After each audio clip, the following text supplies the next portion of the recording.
तो ये काम सरकार का नहीं है, ये काम समाज का है। ऐसे लोगों को जो जहां मिले अपनी क्षमता के अनुसार उन्हें कुछ दें, ताकि उनके अंदर ये भाव पैदा हो कि मैं अकेला नहीं हूं, मेरे पीछे 95 करोड़ सनातनी हैं। आप दोनों बैठ सकते हैं।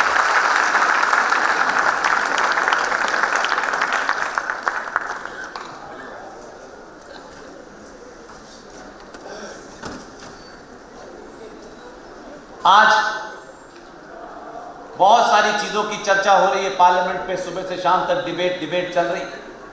आप सब लोग डिबेट बहुत देख रहे हैं।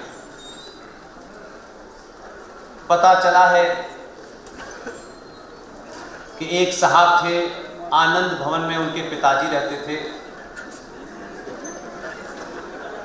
बहुत खरबपति थे खानदानी, और पहली बार देश को पता चला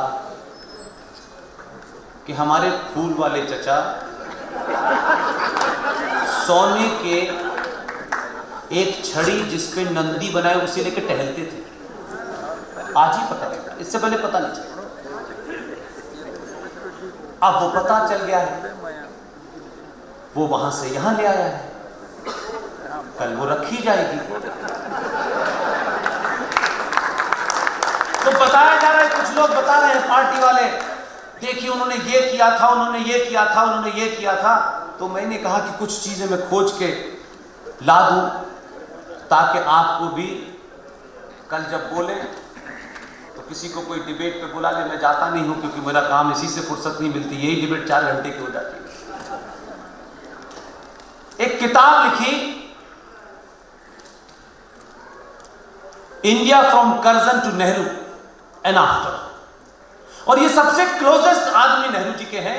हिंदुस्तान टाइम के उस वक्त एग्जीक्यूटिव एडिटर थे, और वो नेहरू जी के साथी थे। उस किताब की 3-4 बातें हैं। उनके साहबजादे, जिनका नाम दुर्गा दास था, उनके बेटे इंद्रजीत कभी दार्जिलिंग से एमपी बने, और उन इंद्रजीत की बेटी इस देश के एक बड़े प्रतिष्ठित अखबार में बहुत बड़ी जर्नलिस्ट हैं, अब पत्रकारिता नहीं करती। उनके पास भी ये किताब नहीं थी। उस किताब में page number 361, 362, chapter 13, doctor Rajendra Prasad, जो देश के पहले राष्ट्रपति थे, तो ये जो गुजरात में एक मंदिर था सोमनाथ का, जिसे इस्लामिक आक्रांताओं ने, लुटेरों ने लूटा था, तो ये हुआ कि साहब इसको रिबिल्ड किया जाए। वो रिबिल्ड हो गया।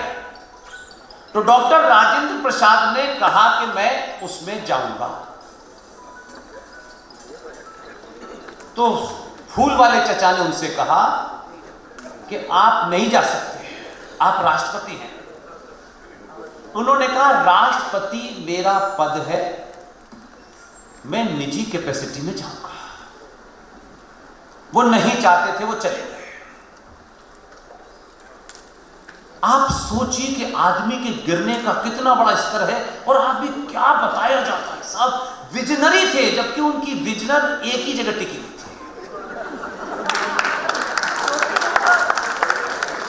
मैं उसमें भी आऊंगा, चिंता मत कीजिए। मैं कोई तथ्य ऐसा नहीं कहूंगा जिससे किसी के दिल दुखे। इतना बड़ा विजनरी आदमी जिसको बताया गया कि साहब उन्होंने आधुनिक भारत की ये किया, ये ठीक है भाई, ऐसा थोड़ी नहीं होगा कि सड़कें नहीं बनवाई होंगी, बनवाई होंगी। उन विजनरी को देखिए कि एक राष्ट्रपति ने सोमनाथ के मंदिर में जाकर के उस प्रोग्राम में हिस्सा लेने से नाराजगी का आलम देखिए। और ये सब उन्होंने नेहरू जी के सामने लिखा है, ऐसा नहीं कि बाद में लिखा हो। इतने नाराज हो गए कि डॉक्टर राजेंद्र प्रसाद बीमार पड़ गए। बीमार होने के कारण थोड़ा उनकी तबीयत खराब हो गई, तो जवाहरलाल नेहरू ने लाल बहादुर शास्त्री को बुलाया और जो बच्चे यहां बैठे हैं, दोबारा से उस किताब का नाम बताता हूं, India from Curzon to Nehru and after, written by Durga Das. ये किताब मार्केट में अवेलेबल है, हमारे बोलने के बाद ज्यादा हो गई है। शास्त्री जी को बुला करके इतने बड़े विजनरी ने कितनी छोटी और ओछी हरकत की उस किताब में उन्होंने लिखा है, दुर्गादास। लाल बहादुर शास्त्री को बुला के कहा कि मुझे लगता है कि राजेंद्र बाबू अब जीवित नहीं बचेंगे, तो तुम जाओ और इनकी अंत्येष्टि के लिए दिल्ली में कोई जगह बताओ जहां इनकी अंत्येष्टि की जाए। वो जीवित हैं। लाल बहादुर शास्त्री का भी अजीब उनके साथ भी गुजरा। वो गए और उन्होंने लौट के आने के बाद दिल्ली में ये ढूंढा वो ढूंढा के साथ विजय चौक के ठीक जगह रहे। राजेंद्र प्रसाद कुछ दिन बाद ठीक हो गए।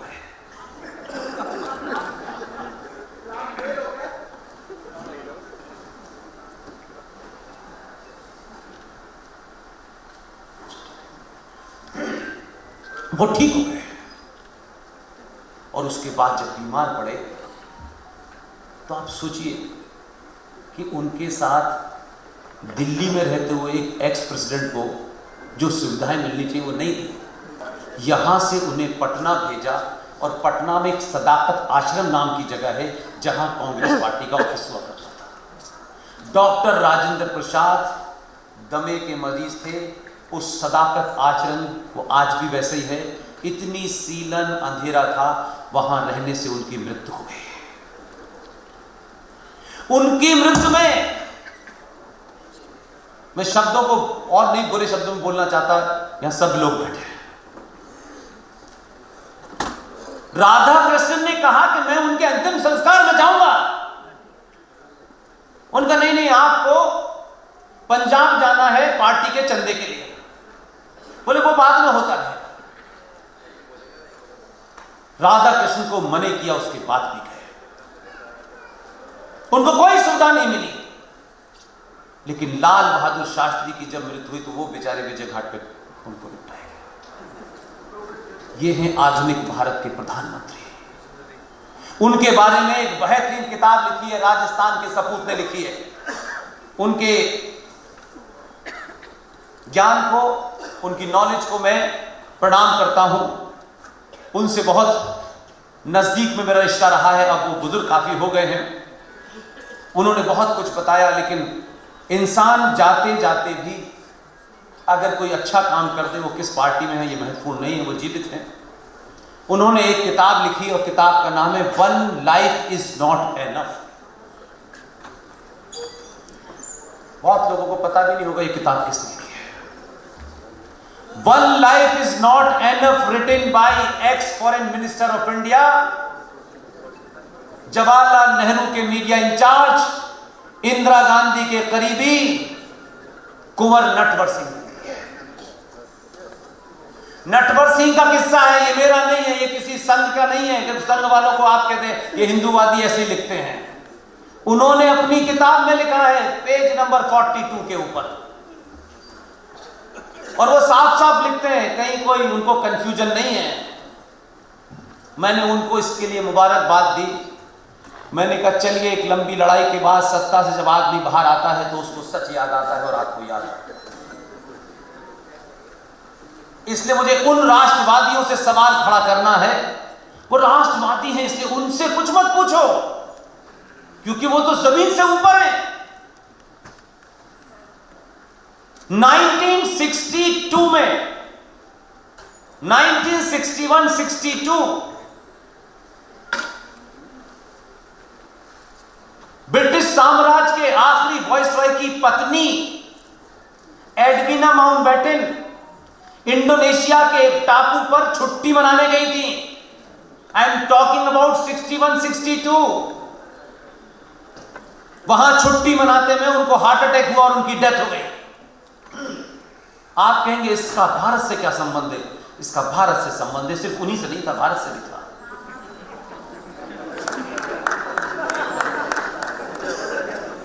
भारत की संसद में भारत की, इसलिए उस वक्त राष्ट्रवादी दो थे या एक थे, मुझे इसमें इंटरेस्ट नहीं है, लेकिन थे। लेकिन नटवर को ये किताब लिखनी पड़ी, उन्होंने क्यों नहीं बताया? सब मिले हुए अंदर से। ये मत कहो हेट मॉन्गर है पुष्पे, हमारी कलई मत खोलो, हमारे कपड़े उतरे तो मत बताओ, हम पाप करें तो भी ठीक है, तो भी हम राष्ट्रवादी हैं। ऐसे राष्ट्रवादियों की जरूरत नहीं है। 62 में उनकी मृत्यु हुई।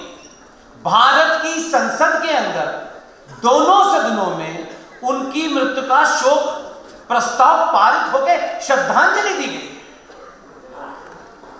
वो कब भारत के संसद की सदस्य बनी, और ये बात मुझे मालूम है कब पता चली, किताब तो अभी लिखी है। ये बात मुझे उस दिन ज्यादा चोट पहुंचाई इस बात ने कि 79 में इस देश में एक क्रांतिकारी था जिसने लोकतंत्र पे चुन करके आई एक महिला श्रीमती इंदिरा गांधी के खिलाफ उत्तर प्रदेश और बिहार के बॉर्डर पर लगने वाले एक छोटे से गांव सिताब दियारा से वो निकला और पूरे देश में उसने उस तानाशाही के खिलाफ एक आंदोलन शुरू करा। और उस आंदोलन से ये तमाम पार्टियां उपजी। उस आदमी का नाम था जेपी जयप्रकाश नारायण। उस लंबी लड़ाई में बहुत सी यातनाएं देने की वजह से 79 में जयप्रकाश नारायण की मृत्यु हो गई। जयप्रकाश नारायण की मृत्यु हो गई, ये तो ठीक है, चलिए, सब उनकी किडनी फेल हो गई थी। कुछ लोगों ने यह सवाल उठाया कि जयप्रकाश नारायण को भारत की संसद में भी श्रद्धांजलि दी जानी चाहिए। तो मैं उन राष्ट्रवादियों से पूछ रहा हूं कि आपका मुंह तब बंद क्यों रहा? कुछ कांग्रेसी उठे और उन्होंने कहा कि ये तो संसद सदस्य नहीं थे, इसलिए इन्हें नहीं दे सकते। यह है मेरा गुस्सा। लेकिन 79 की यही घटना नहीं है। बड़ी घटना क्या है जो हमको अपने तथाकथित आजाद होने पे जो घमंड है, जो हम समझते हैं बहुत महान है, चाटुकार से कम नहीं है हम। कपड़े महंगे पहनने से, बड़ी गाड़ी से घूमने से कोई आपका इज्जत नहीं करता है। बड़े बड़े हमने टाई लगा के, सूट पहन के अंकल सैम के दफ्तर में गुड नाइट कर रहे थे। ये तो आती आस्तीन का कपड़ा पहने घूम रहा है, दुनिया झुक रही है उसके सामने।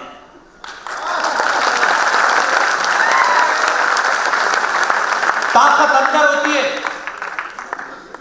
कपड़ों से कोई नहीं ताकत आती। गलत फहमी है। तब मुझे दुख है कि 79 के अंदर गुलाम भारत का आखिरी वॉइस रॉय और तथाकथित 15 अगस्त 1947 को पहला गवर्नर जनरल इंडिया का बना माउंटबेटन, उनको टूना मछली पकड़ने का बड़ा शौक था। वो आयरलैंड में बोट में बैठ करके मछली पकड़ रहे थे और वहां आयरिश रिपब्लिकन आर्मी इंग्लैंड के अंदर एक युद्ध लड़ रही थी। इनकी नाव के नीचे बम लगा दिया, बम फट गया, माउंटबेटन के चिथड़े हो गए। यह महत्वपूर्ण नहीं, महत्वपूर्ण यह है जो हमारे लिए शर्म की बात है। 79 में आयरलैंड में जब उनका देहांत हुआ तो भारत की नेवी के 2 बेड़े गए और उनको सल्यूट देके आए। इसलिए आपको अपने होने पे गर्व नहीं है। कोट टाई पहनने वाले गोरे लोग, अंग्रेजी में बात करने वाले लोग, आपको लगता है यही महान है। वक्त इसलिए नहीं बदला। आप सनातनियों ने 95 करोड़ ने, अभी 1 ही करोड़ लोग सुधरे हैं। उनको समझ में आ गया है, तभी रत्नू भी पैदा हो रहे हैं, आहूजा भी पैदा हो रहे हैं, तब जीडी भी हैं, आरएसएन भी हैं, सुशील पंडित हैं। इन लोगों के पास न पैसे की कमी है, न जीवन सुरक्षित जीने की कोई कमी है। सब अच्छी अच्छी किताबें लिख रहे हैं। क्या वजह है कि पूरे देश में एक वैचारिक क्रांति खड़ी हो गई है जिससे कुछ लोग डरने लगे हैं। इसलिए चिंता ये नहीं है कि 28 मई को सावरकर जी का जन्मदिन है और मोदी उस दिन इनॉग्रेशन कर रहा है पार्लियामेंट का। राज्यसभा में मोर नाच रहा है, लोकसभा में पीपल का पेड़ लगा है। दोनों सनातन की निशानी है।